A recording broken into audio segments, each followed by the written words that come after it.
My name is Sam Person, and I'll be doing a monologue from Amadeus by Peter Shaffer, followed by a monologue from Laughing Wild by Christopher Durang.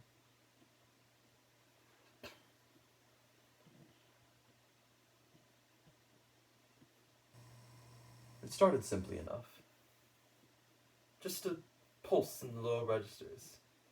Bassoons and basset horns. Like a rusty squeeze box. It would have been comic if not for the slowness, which gave it a sort of serenity. But then suddenly, high above it, sounded a single note from the oboe. It hung there, unwavering, piercing me through, till breath could hold it no longer.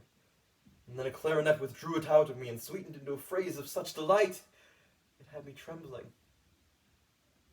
The lights in the room flickered, my eyes clouded, but the squeeze box groaned on, and high above it, the higher instruments wailed and warbled, throwing lines of sound around me, lines of pain around and through me. Oh, the pain. Pain as I had never felt it.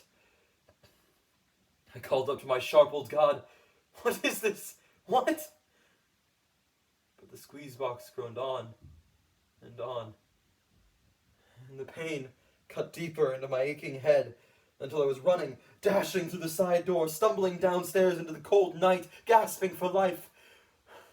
What is this?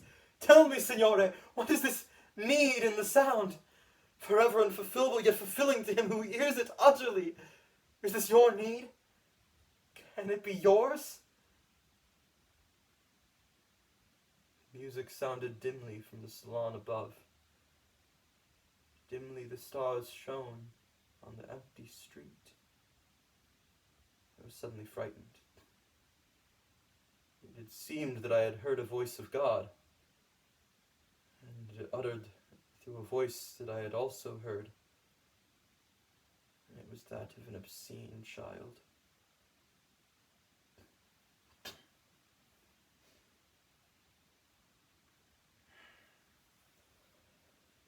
Even if you can avoid going to the movies, you kind of have to go to the supermarket.